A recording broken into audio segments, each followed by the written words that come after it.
Live from New Delhi, you're watching DD India News Hour, India's voice to the world. I'm Preeti Kaur. Coming up in the next 1 hour. India's Prime Minister Narendra Modi to hold bilateral consultation with Bangladesh's Prime Minister Sheikh Hasina in New Delhi. Many memoranda of understanding expected to be signed. India's Finance Minister Nirmala Sitharaman to chair the 53rd GST Council meet. The council is meeting for the first time after formation of the new government.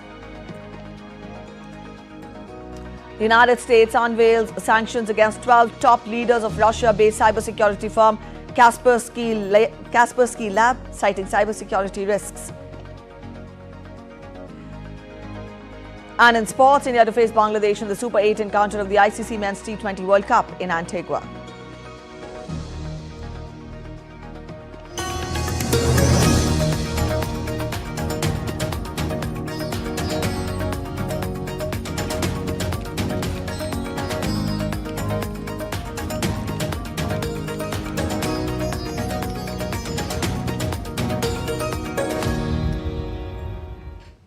Indian Prime Minister Narendra Modi and his Bangladeshi counterpart Sheikh Hasina will be holding an official meeting in New Delhi on Saturday. Post the meeting, India and Bangladesh are expected to sign several memoranda of understanding. Bangladesh Prime Minister is scheduled to have a private meeting with President of India Draupadi Murmu. She is also expected to call on Vice President of India Jagdeep Dhankar. The Bangladeshi Prime Minister was accorded a ceremonial reception at Rashtrapati Bhavan in the national capital on Saturday morning. The Bangladesh Prime Minister was received by Prime Minister Narendra Modi at the Rashtrapati Bhavan. The ceremonial reception will be followed by a bilateral meeting with Prime Minister Narendra Modi at Hyderabad House, where the two leaders are likely to sign several memoranda of understanding in the areas of mutual interest.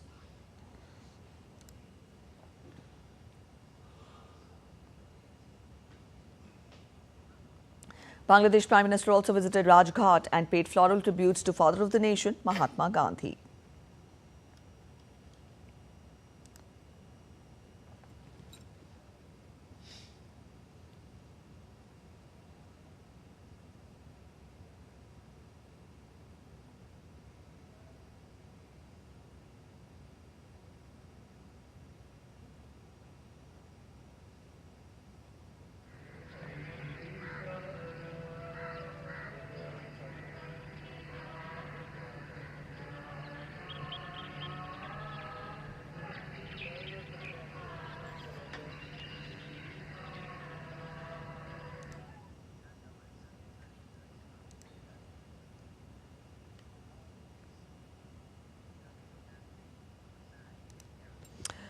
All right, DD India's Naval Singh Parmar joins us from Dhaka. Naval Singh, we've just told our viewers about the engagements of Bangladeshi Prime Minister in India, and in a short while from now, she will be holding official talks with Prime Minister Narendra Modi. Let us get more from you as per what are the expectations from the visit, how significant is this visit, and what are the different areas and sectors that are expected to be taken up on the agenda.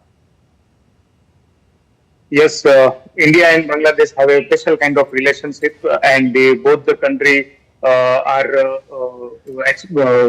having a very long border and multifaceted relation. And this bilateral treaty is it was due in last month, but due to election it was postponed, and now it is happening. So there are many dimensions in the India-Bangladesh relation, and the major one is the sub-regional connectivity. In that, India-Bangladesh, Bhutan, or India-Bangladesh-Nepal connectivity, mainly the rail connectivity will be there in a discussion. Second thing, trade and commerce, trade and investment. So, India and Bangladesh are largest trade partner in the South Asian region. And for India, Bangladesh is the largest developmental partner in the South Asia or in the world. So, there will be a discussion related to trade as well as the private investment. Yesterday evening, when Indian External Affairs Minister S. Jaishankar called on the Bangladesh Prime Minister Sheikh Hasina at her residence, there were Indian CIA CEOs and the businessmen were also there. So at that time, Bangladesh Prime Minister invited Indian businessmen to come and invest in Bangladesh. and there are plenty of opportunity for Indian business houses to have a business as well as the investment in the Bangladesh. Second thing, there is a travel agreement which was revised in 2018, and it was for 5 years. And last year, its validity were expired, but it was for extension. But this year or this time, in this discussion and this meeting, it is very likely that the revised travel agreement will be there, and there will be some modification also, because in Bangladesh, Indian visa is very important for medical and tourism purpose, and there is a huge demand for Indian visa, and there are some bottleneck in the visa mechanism. So both the side will discuss the issue, and it will get the priority as people are in local media are expecting here. And second thing, there are common rivers between India and Bangladesh, Ganges and Brahmaputra and Tista. So common river, water resource management related and water resource sharing kind of discussion will also be there. And in 1996, there were a Ganga water sharing agreement. That agreement also expired, and it is supposed to renew this time. And another agreement related to, or some MOU related to Tista waters and the other water resource or common rivers may also come into the discussion between the two prime minister, and subsequent the bilateral, full-fledged bilateral. All right, now saying that was an extensive account of the expectations from the visit. But then when we talk of this visit, now Bangladesh Prime Minister also visited India when she attended the swearing-in ceremony of Prime Minister Narendra Modi. Added to that, this is the first official incoming state visit by a foreign leader to India after the new government has assumed office. And within a span of, say, 12 days, it is not very common for a foreign leader to visit a country twice. Having said that, what kind of light does this throw on the relationship between the two countries? Because India also time and again has talked of its close proximity and its close relations with Bangladesh, and that has been reciprocated by Bangladesh as well. So let us get more from you as to, what does this visit signify? Yes. In India's policy is the neighborhood first policy. Yes. And to give impetus to the neighborhood first policy, India and Bangladesh want to deepen and strengthen the bilateral relation, which is very multifaceted relation. And there is a close proximity, as well as there are plenty of opportunity between these two countries, not just the two countries, but the sub-regional opportunity, like for opportunity for Nepal, Bhutan, Bangladesh, India, and particularly the northeastern part of India. So with the connectivity, like rail linkage, there were 7 rail links post independence between Bangladesh, East Bengal, and the India. There are 5 links already restored, and there are plans to restore the all the 7 links, as well as there is one more link between Akura and Agartala railway line, which will help India to have reduce the travel time from Calcutta to Agartala from 31 hours to 10 hours. So there are plenty of opportunity in this area, and both countries and both the leaders, both the Prime Minister Modi and the Prime Minister Sheikh Hasina are very much willing to deepen and strengthen the bilateral relation, and which will help to regional prosperity and regional connectivity and the regional trade and investment. So it will be helpful for the entire region. India, Bangladesh, Nepal, Bhutan, particularly northeastern India. So this is the very important meeting, and that shows that this is the first bilateral state visit after the swearing-in ceremony of NDA-led Prime Minister Narendra Modi's third government. All right, Naval Singh, thank you so much for joining us with those details from Dhaka. And from here, DD India's Munmun Bhattacharya joins us from Hyderabad House in the national capital. Munmun, we believe in a short while from now, the official discussions between the two leaders will begin. Just a while back, Naval Singh Parmar was evaluating the relationship for us, and he talked of how connectivity is an important aspect in the bilateral relations.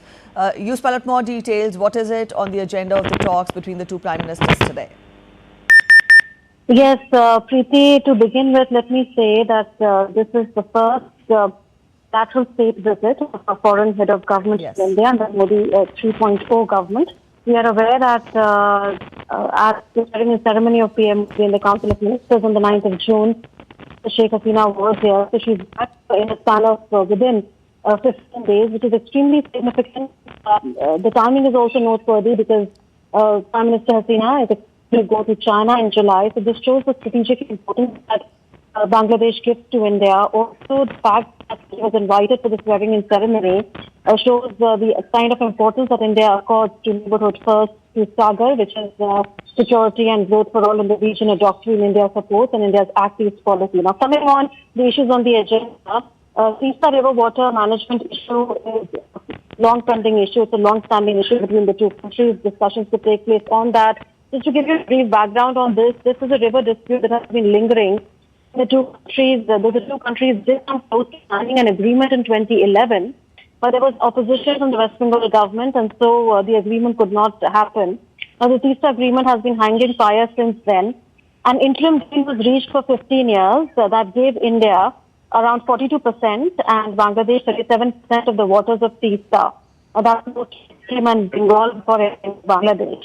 Now, what has happened, Preeti, in recent years is that China has offered Bangladesh to expand the Teesta River on its side by carrying out dredging work. And earlier, Bangladesh had sought a loan of around $983 million from China for the Teesta River. So now India has made a counter offer, and Sheikh Hasina did tell Bangladesh's parliament on 15th June that a government will study the feasibility of both the offers. Interestingly, she also said that China's proposal lacks clarity on issues such as land development and water navigation. Besides that, they may focus on the river Ganga because there was the Ganga River water sharing agreement that is set to expire in 2026 in another 2 years. So far, they're looking to renew it. Then discussions to take place on a new mechanism to reduce border killing. Besides that, a lot of focus on connectivity and power because further discussions are expected to finalize the inauguration the Feni Moitri Bridge for public transport. Also, commissioning of the second unit of Rampal Moitri power plant. So, essentially, important visit in terms of connectivity and energy as well. And by September this year, we expect passenger movement to begin on Maitri Setu, which is a bridge connecting India and Bangladesh in South Tripura district. Besides that, there could be a discussion on speedy implementation of $500 million line of credit on defense that India has given, and looking at the potential of joint military exercises as well.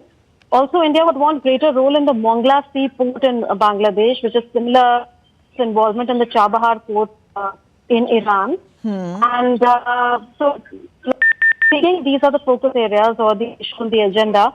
And the issue of trade particularly was picked up in that meeting that Sheikh Hasina had with Dr. Jaishankar, India's External Affairs Minister, where Dr. Jaishankar spoke of how India would want a new chapter in trade to begin. Here I would want to draw your attention to how in 2022, SEPA, which is a comprehensive economic partnership agreement, for that a joint feasibility study was concluded. And Dr. Jaishankar also spoke about how India would want greater focus on logistics, connectivity, and energy particularly, whereas Sheikh Hasina, Bangladesh's Prime Minister, spoke on how she would want more consultation mechanisms, a more sustained dialogue and issues that are important to be addressed to strengthen the economic partnership. All right, Munmun, that was about what all is to be taken up when the two leaders sit for talks today. But then we've seen the diplomatic relations between the two countries began in 1971, and to this day, when both the countries are talking of how the relationship has strengthened, let us get more from you as to how has the relationship evolved over these years, how strong and multifaceted ties are India-Bangladesh? Yes. Between India and Bangladesh, PC, yes. Yes, so both countries share bonds of history, culture and language. The ties, in a sense, we can say that they go beyond a strategic partnership. There is bonhomie in the relationship. India had established the diplomatic ties with Bangladesh immediately after Bangladesh got independence in 1971, and we had also helped Bangladesh in getting independence. So our ties really date back several decades. Having said that, it's a very strong strategic partnership because the headline agreement, I would say, was in 2015 when a land boundary agreement, if you recall, was signed between the two countries in 2015. Yes. And under that agreement, India facilitated transfer of 111 enclaves that adds up to around 17,000 acres plus to Bangladesh. And India got in exchange 51 enclaves, adding up to 7,000 acres plus. Now, this was again a long pending issue which was finally thrashed out in the form of an agreement, and the exchange of enclaves happened. Also, Bangladesh is India's largest development partner. Nearly 1/4, that is around 25% of India's commitment under the line of credit is directed towards Bangladesh. And in the last 8 years, India has given 3 lines of credit of around $8 billion in various infrastructure projects like roadways, railways, ports, shipping, etc. So in terms of development partnership, this is the strongest that India has with any country. As far as the bilateral trade is concerned, then that is around $16 billion. These are the latest figures of 2022-23. India is Bangladesh's biggest export destination in Asia. So there is a lot of focus, like we've been saying, on further strengthening the trade partnership. A SEPA joint feasibility study has already taken place, and that means that India and Bangladesh would want either no or very low customs duties. Now, besides that, if we look at the other aspects of the relationship, then security ties, if we see, then India shares its longest land boundary with Bangladesh of over 4,000 kilometers. If you look at energy ties, then Bangladesh imports around 1,200 megawatts of power from India. Very importantly, there was an India-Bangladesh friendship pipeline for carrying high-speed diesel that was jointly inaugurated by the two prime ministers via video conferencing in March. So that is one. And then India is also engaged in offshore oil exploration there as far as connectivity and infrastructure is concerned. All right. So important. Yes, important, significant relationship is shared between the two countries. Thank you so much, Munmun, for joining us. As of now, we'll come back to you again once the talks begin. So that was our correspondent Munmun Bhattacharya joining us from Hyderabad House in Delhi. And we also had inputs coming in from Naval Singh Parmar joining us from Dhaka. Both of them evaluated and also told us about how significant the relationship is between the two countries and also how important is this visit by Bangladesh Prime Minister to India. Up next, we're heading for a short break. You're watching DD India News Hour. But after the break, it's curtains down on the 18th Mumbai International Film Festival. Stay with us for a quick roundup of the festival. No respite for people in flooded Assam as rivers continue to flow above danger level. Ever witnessed underwater yoga being performed? Stay with us as we get you this feat performed in Andaman and Nicobar Islands.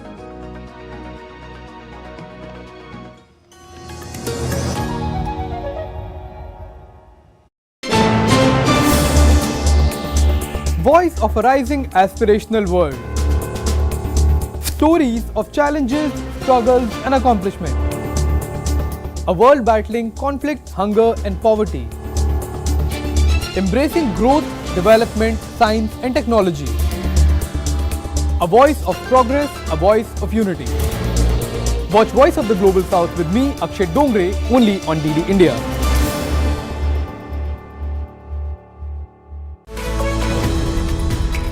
We just don't bring you the news as it unfolds. We get to the heart of the matter. We don't just present facts. We demystify complex social, political and economic events. We break stories that shape the world's present and future because you deserve the truth. I am Tanvi Taneja from New Delhi. I'm Ollie Barrett from London. I'm Nick Harper from Washington, D.C.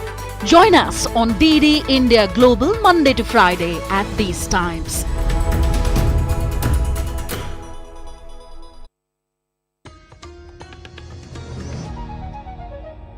Come back after the break. You're watching DD India News Hour. Amid the controversy over NEET UG results and the cancellation of UGC NET exam due to paper leak, the centre on Friday operationalized a stringent law that aims to curb malpractices and irregularities in competitive examinations. The Public Examinations Prevention of Unfair Means Act 2024, passed by Parliament in February, aims to prevent unfair means in the public examinations conducted by the UPSC, Staff Selection Commission, Railways, Banking Recruitment Examinations and the National Testing Agency, among others. The law entails provisions for a maximum jail term of 10 years and a fine of up to 1 crore rupees for offenders. The National Testing Agency has postponed the CSIR UGC NET exam scheduled to take place from June 25th. The NTA in a statement said that joint CSIR UGC NET examination June 2024 is being postponed due to unavoidable circumstances as well as logistical issues. It further said that the revised schedule for the conduct of this examination will be announced later through the official website. Candidates are advised to keep visiting the official website for details. Indian documentary The Golden Thread is awarded as the best documentary in international category with Golden Conch Award in the closing ceremony of the 18th Mumbai International Film Festival. In the special category of India in Amritkal, director Edmund Ranson was conferred with Best Short Film Award for Life in Loom. Srimoy Singh grabbed the Dadasaheb Phalke Chitranagri Award for Best Debut Director for her film And Towards Happy Allies. In the national competition category, 6A Akash Ganga won the Silver Conch Award for Best Documentary. Salt grabbed the Best Short Fiction Silver Conch, whereas Nirjara of NIT Ahmedabad was conferred with the Silver Conch for Best Animation. In the international competition category, Zima from Poland won the Silver Conch for Best Animation, and Sour Milk from Estonia grabbed the Silver Conch for Best Short Fiction. Let's get to other updates from India now. The Indian Met Department has predicted heavy to very heavy rainfall over Kerala, coastal and south interior Karnataka, Konkan, Goa in the next 4 days. According to the weathermen, southwest monsoon has further advanced into some more parts of Maharashtra, remaining parts of Vidarbha, some parts of Madhya Pradesh, Chhattisgarh, Odisha, Jharkhand and Gangetic West Bengal. IMD said that a cyclonic circulation lies over northeast Assam and neighbourhood. Under its influence, widespread light to moderate rainfall is expected in Arunachal Pradesh, Assam and Meghalaya, Nagaland, Manipur, Mizoram and Tripura and sub-Himalayan West Bengal during the next 5 days. The flood situation in India's northeastern state of Assam remains critical as rivers Kopili, Kushiara and Barak flow above the danger level. The death toll in Udalguri district climbed to 27 on Friday. Over 4 lakh people are reeling under deluge in several districts. Nearly 1,325 villages in 19 districts are submerged in floodwaters. Over 15,000 inmates are staying in 245 relief camps across the state. The rescue operations are underway. More widespread rains and heavy rains are expected in isolated places of Assam, Meghalaya and other northeastern states. All right, DD India's Subina Roy joins us from Assam's Dibrugarh. Subina, good morning. Now, we've told our viewers that IMD has in fact predicted more rains for the state of Assam in the next 4 to 5 days. You're there in Dibrugarh. Let us get more on the current situation. How has the morning begun? Good morning, Preeti. As we can see, the weather is sunny. It was rainy until yesterday when the weather started improving. However, the situation remains critical because over 4 lakh people are still reeling under flood waters. There are a few rivers which are flowing above danger level, which is like Kopili at Kanpur and Dharamtuli, the Barak River, the Kushiara River in Karimganj. And the district effect remains at 14. And mostly, as I had already said earlier, that South Assam is the part of Assam which remains most affected by flood this time. So to name a few, Karimganj, Kachar, Borpeta, Bongaigaon, Kamrup, Darang, Udalgiri, these are the districts which remain mostly affected. Talking about revenue circles, 15 revenue circles are affected and Kamrup is the most affected revenue in terms of revenue circles, followed by Nolbari and Darang. And when it comes to villages, around 1,325 villages are affected. The highest is in Kamrup, where around 296 villages are affected, followed by Karimganj, where 280 people are affected, then followed by Bongaigaon, where 139 people are affected.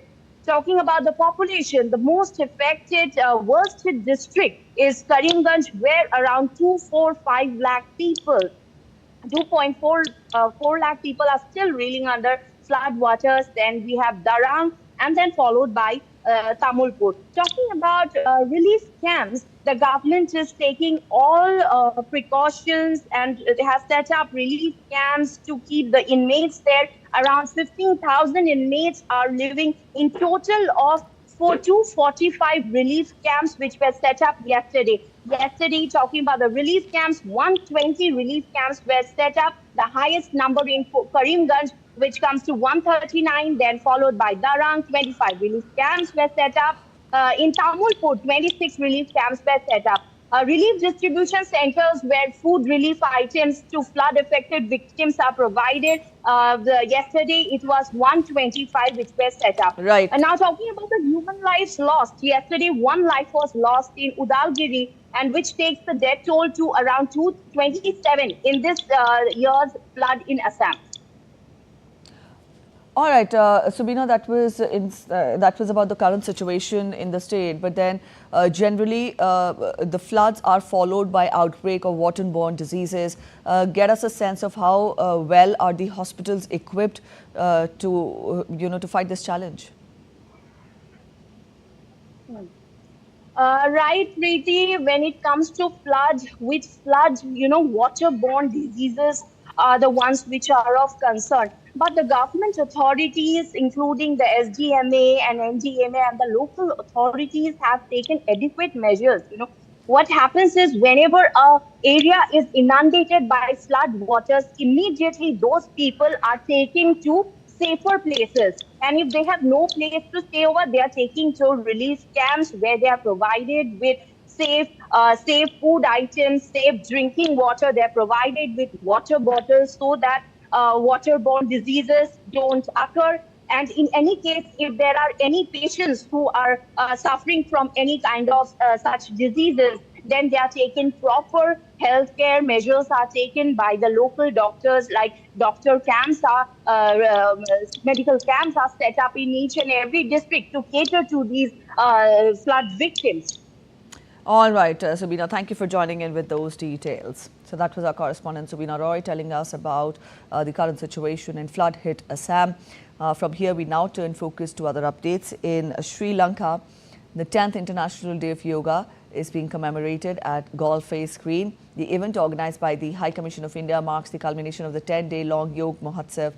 Several senior ministers of the Sri Lankan government, including Foreign Affairs Minister MUM Ali Sabri, Minister of Justice Dr. Vijay Dasa Rajapaksha, and Education Minister Sushil Premajayanta, industry ministers and members of the industry also joined the event. On the occasion, over 1,000 yoga enthusiasts joined to practice yogasanas.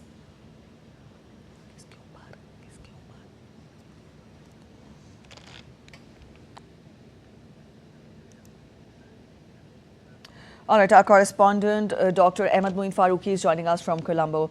Ahmed, good morning. Now, since yesterday, we've been showing how the International Day of Yoga is being celebrated, not just in India, but across the world. And today also, we've seen overwhelming participation in Sri Lanka. Let us get more from you. What have you witnessed? What has been the response? And also take us to the enthusiasm of the people. Good morning to you, Preeti. Yes, yoga has been, if we talk about India and Sri Lanka, just these two countries together, we consider them as civilizational partners. When we talk about civilizational partners, we are talking about a jointly shared cultural heritage in which yoga is an essential part. When India had proposed that 21st of June be the International Day of Yoga in the United Nations, it was co-sponsored by Sri Lanka as well. Because Sri Lanka also has yoga as an inherent component of the culture. There are a huge number of Hindus who have been living here, who have been practicing yoga over the last several millennia. And this has been continued from generation after generation. Now, over the last 10 days, High Commission of India in Sri Lanka, through its various diplomatic offices in Jaffna, in Hambantota, in Kandy, they have been organizing events at various iconic locations and various places across the island. Yesterday, we saw a remarkable number of people coming in and participating and practicing yoga at the UNESCO World Heritage Site at Galle Fort. Apart from that, also at Umandawa Global Buddhist Village, as well as on just before the INS ship which had reached Trincomalee. Now, today's event was the last event of the entire 10-day Yoga Mahotsav. And this witnessed participation by several senior ministers of Sri Lankan government, apart from the High Commission officials. Huge number of people gathered at Galle Face Green today. We saw people more than 1,000 who came together, and they voluntarily came forward and they participated. They wanted to have a feel of how yoga is done in the morning serene atmosphere. And this is something which brings about that sense of, Vasudhaiva Kutumbakam, when India talks of the whole world as one family, people of all faiths and all regions, all cultures, all countries coming together and doing yoga. This is something which is the hallmark of Indian cultural ethos, which is being reflected across the world. Preeti. All right, so yoga there uniting all. Thank you so much, Ahmed, for joining in with those details from Sri Lanka. Thank you, Preeti. All right, you're watching DD India News. We're heading for a short break, but after the break, Donald Trump is coming to North Philadelphia for his first ever rally in the city.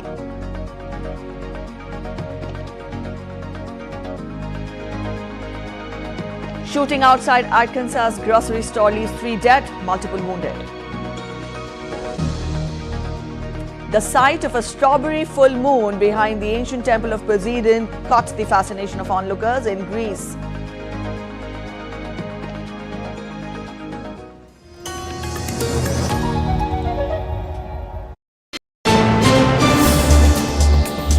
Voice of a rising aspirational world. Stories of challenges, struggles and accomplishment. A world battling conflict, hunger and poverty. Embracing growth, development, science and technology. A voice of progress, a voice of unity. Watch Voice of the Global South with me, Akshay Dongre, only on DD India.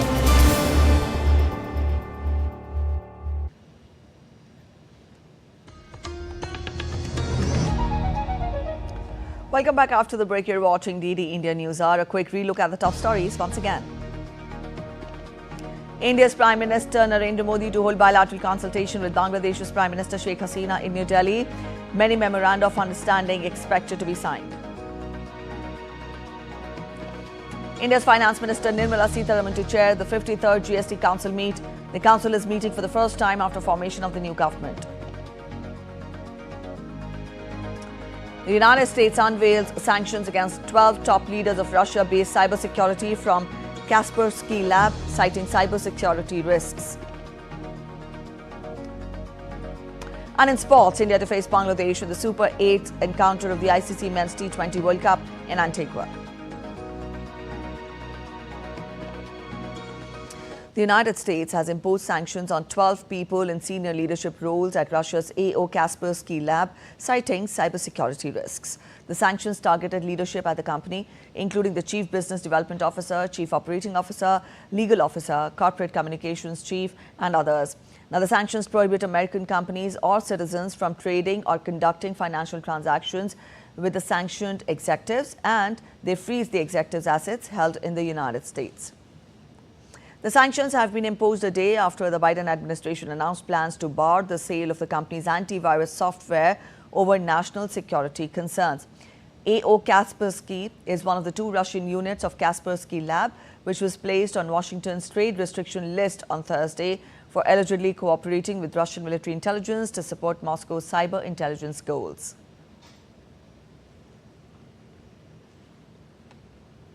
Former U.S. President Donald Trump will push his record with black voters at a rally in Philadelphia later on Saturday. But Democrats are pushing back, saying Trump's administration made life worse for African Americans across the U.S. DD India's Nick Harper gets us more from Washington. Another weekend, another rally for the former president, this time Donald Trump heading to the battleground state of Pennsylvania. He's heading to the north of the city of Philadelphia, heading to the campus of Temple University. And there he intends to try and engage with black voters, really trying to push a message that his America would be better for African Americans. We have seen in recent weeks this real push to try and motivate a black base in the party. We've seen polling suggesting that young black men in particular are beginning to show growing support for Donald Trump. So in the last few weeks, we've seen him head to Detroit, the city in Michigan, to appear on stage with black officials. We've seen him launch a Black Voters Coalition. And we've seen him appear on stage at a number of different places with black music artists, really trying to push that message that he would be good for Black America. However, the Democrats pushing back against that, and they plan to rally nearby Temple University on Saturday. They'll be having mobile billboards that they'll be driving around the city, billboards criticising Donald Trump's administration's policies when he was in office, saying that Donald Trump can't fool us. The billboards reading, "He's a disaster for Black Americans," saying there was nearly 10% black unemployment under Donald Trump. And if Trump wins, black families lose. The Biden administration instead trying to counter by comparing Donald Trump to the Biden administration's actions over the last 3.5 years that they say have helped black Americans, in particular the cancelling of various loans that they've taken out as university students, saying that that in particular has helped minority groups. But of course, remember, Pennsylvania is an important swing state in this election. It was narrowly won by Joe Biden back in 2020, and it could potentially hold the keys to the White House this time. Both men campaigning hard in the state, knowing that it's a must-win if they want to be in the White House after November. Nick Harper in Washington, reporting for DD India. A nuclear-powered U.S. aircraft carrier, the Theodore Roosevelt, arrived in South Korea's port city of Busan on Saturday for joint military exercises this month with the host nation and Japan. The leaders of the three nations agreed at a Camp David summit in August 2023 to hold annual military training drills as they condemned China's dangerous and aggressive behavior in the disputed waterways of South China Sea. The visit comes 7 months after a South Korea trip by another U.S. aircraft carrier, the Carl Vinson, in a show of extended deterrence against the North's nuclear and missile programs. All right, we now turn focus to Russia-Ukraine crisis.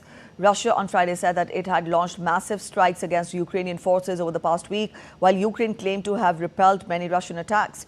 The Russian ministry, in addition, said that the Russian army conducted 14 group strikes by precision-guided weapons and combat drones to hit Ukrainian military targets, fuel depots, unmanned vessels and drones.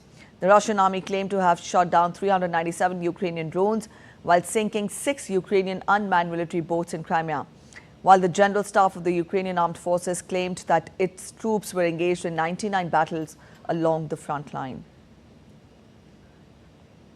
A shooter opened fire at an Arkansas store that killed 3 and wounded 10.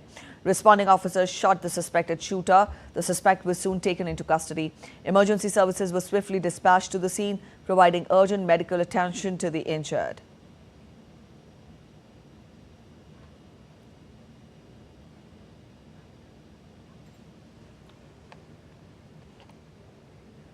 All right, let's get to weather updates now from across the globe. New York City is grappling with a significant heat wave, and officials are warning residents that the soaring temperatures could be deadly. The city is just one of the dozens battling searing heat across the United States in the coming days.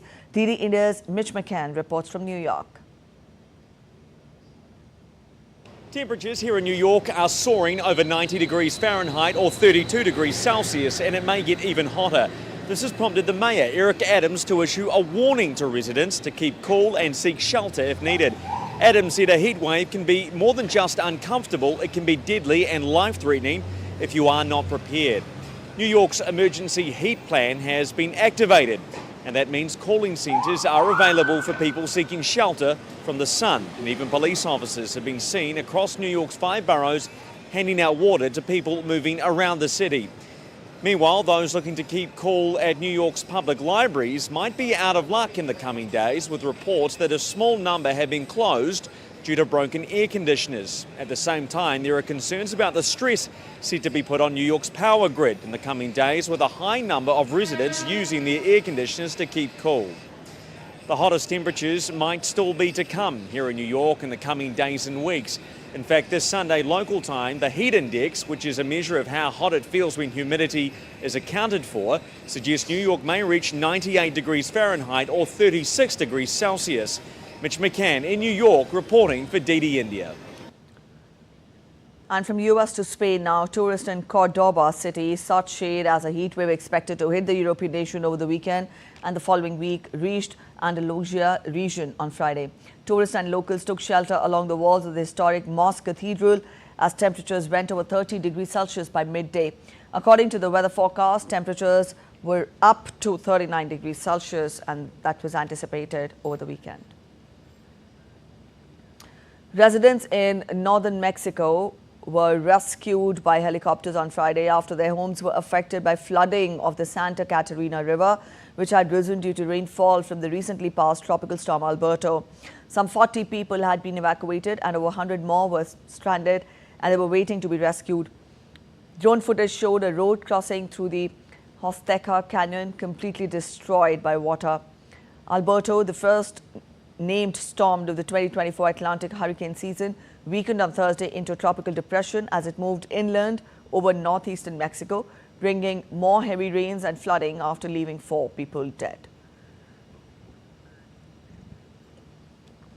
Heavy rains lashed out in Chile's western central city of Quilpue. Eyewitnesses showed video that the courtyard in a residential apartment complex was completely flooded on Friday.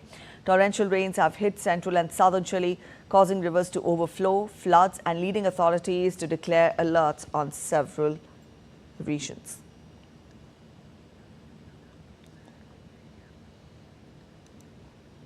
Let's take a look at other stories making it to the headlines from across the globe now. 4 members of UK's richest family, the Hindujas, have been sent up to 4 years and 6 months in jail by Swiss court for exploiting their domestic workers.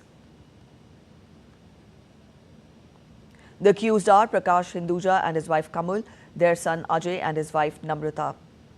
They were accused of confiscating the workers' passports and forcing them to work over 16 hours a day in their Geneva villa at a much lower rate than the minimum wage in Switzerland. Brought from India, the domestic helps were mostly illiterate. 8 Indian crew members of the cargo ship Dali that crashed into a bridge in US's Baltimore in March left for India on Friday after nearly 3 months on the mammoth vessel. The departure of 8 Indian crew members, including a cook, fitter and a seaman, follows a deal approved by the judge. The rest 13 would remain in the US due to pending investigations.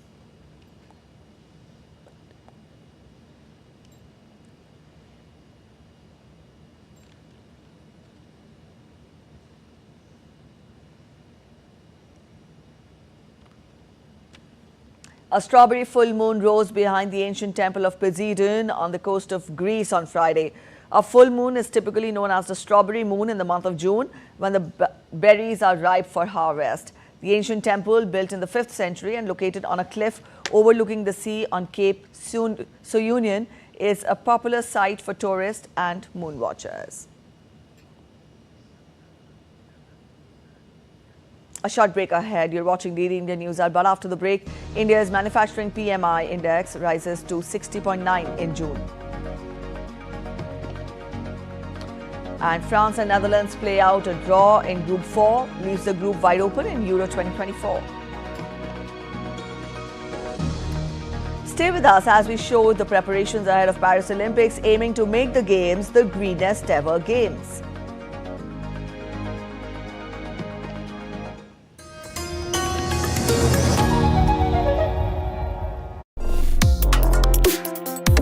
Complex issues, hidden agendas, twists and turns, strategic games. We think all dots are linked. We just need to connect them. Join me every week as I connect the dots to unravel hidden designs in statecraft, mysteries, and decode issues that matter to you. Watch Connecting the Dots with me at these times on DD India.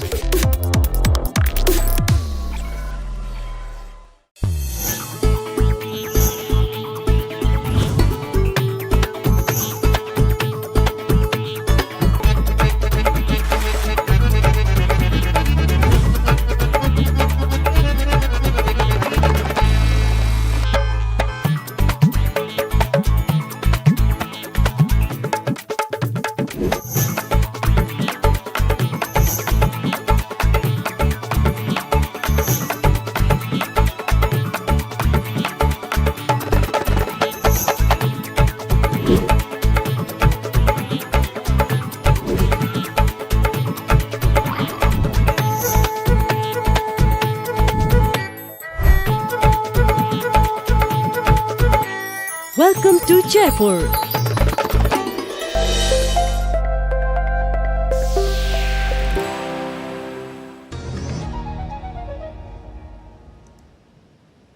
Welcome back after the break. You're watching DD India News. Let's turn focus to updates from the world of business now.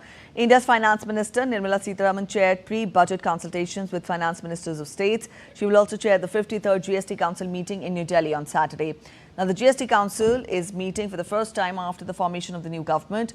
The last GST Council meeting was held on 7th of October last year. During the meeting, the Council took several decisions.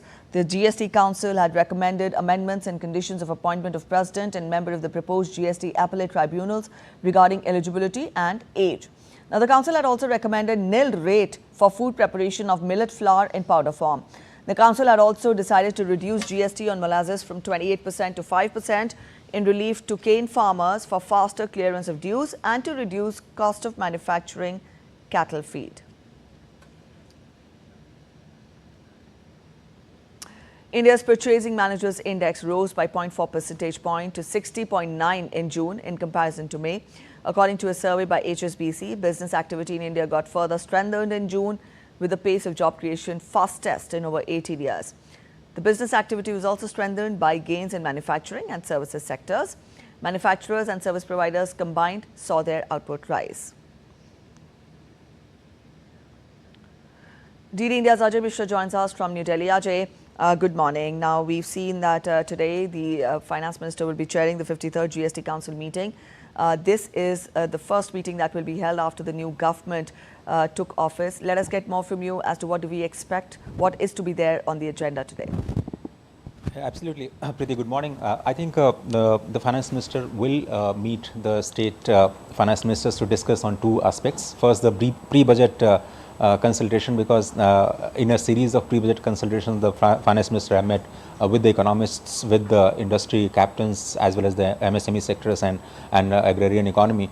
And it is very important to listen to the state finance ministers also so as to what they expect from the budget going forward.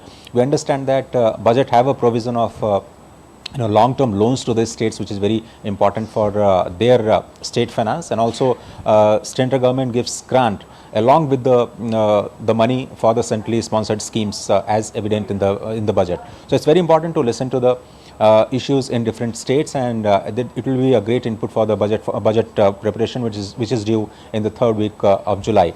Coming to the GST Council, it is very important that the very first decision the Finance Minister took after assuming the charge in the NDA 3.0 is to call the GST Council meeting to go for ease of doing business for the business at large, because MSMEs are going to be impacted most by the GST simplification, and that's what we understand, that there might be some agenda on the online gaming which might be discussed later. 28%, 18%, that's a separate matter. But you just mentioned that we now have a new appellate tribunal. What are the cases that are going to be taken to the GST appellate tribunal? What are the cases need to go to the Supreme Court and High Court? The ceiling might be decided.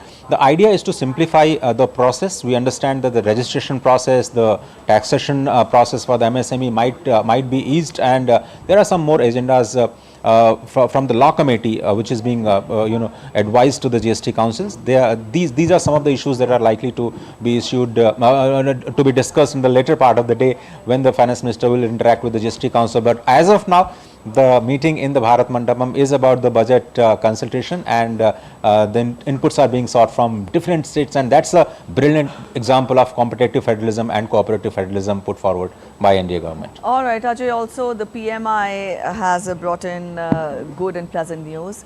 We've seen it rise to 60.9. In simple, common terms for a layman to understand, explain to us what does it mean, and also how promising is it, because we tell our viewers that manufacturing and services sector have led to this rise, and also when we talk of the services sector, then job creation has been the fastest in the last 18 years. So absolutely, it is a S&P Global which does a survey of the different economies throughout the world. Every month there are 400 companies in manufacturing sector and 400 companies, almost 400 in services sector, which are being surveyed. They are being questioned about the future prospects. What do they think about the job prospects? What is their order? How are their orders doing? What is the demand in the sectors, and so on and so forth.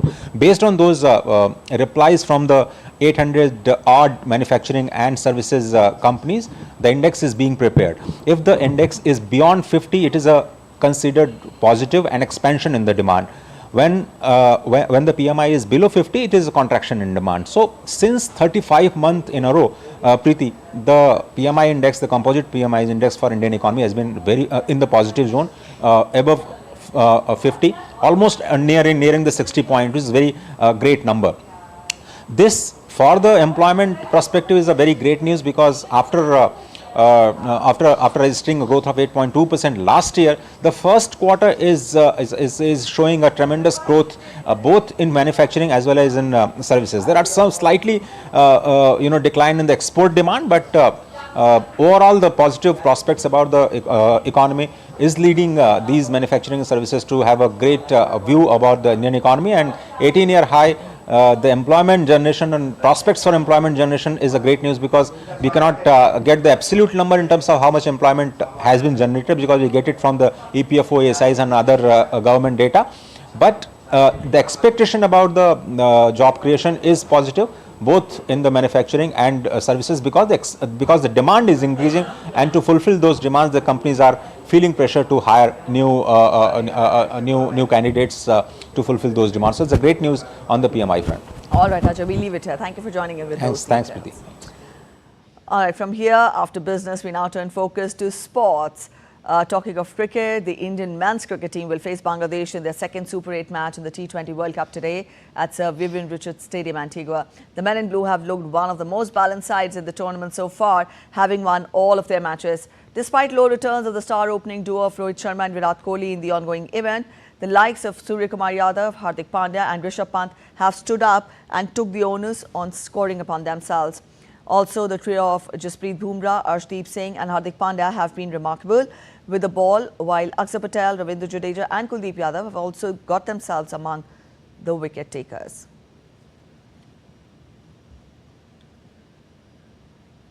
West Indies defeated USA by 9 wickets in their crucial T20 World Cup Super 8 fixture in Bridgetown on Saturday.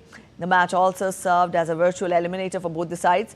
Chasing 129, West Indies raced to 130 for 1 in 10.5 overs, courtesy of Shai Hope's unbeaten knock of 82 runs off 39 balls. Andy Russell and Roston Chase bagged 3-wicket hauls as West Indies bowlers ran riot in the first innings, as US were bowled out for 128 in 19.5 overs. Undefeated South Africa pulled off a 7-run win over defending champion England in the Super 8 on Friday. Proteas managed to put up a fine performance with the ball in St. Lucia, restricting India to 156 for 6 in reply to their 164-run target.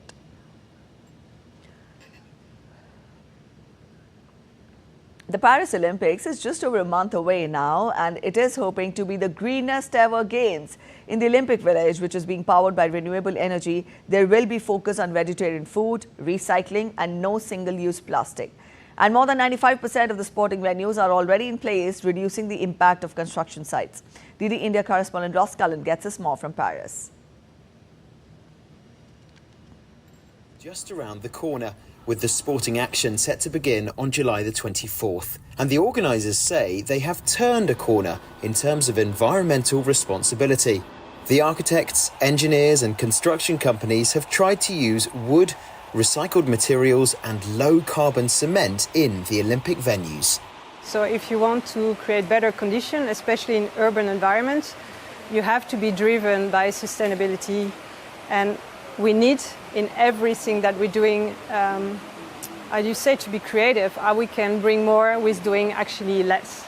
And the water in the Olympic pools is being heated by capturing the heat output from a nearby data centre.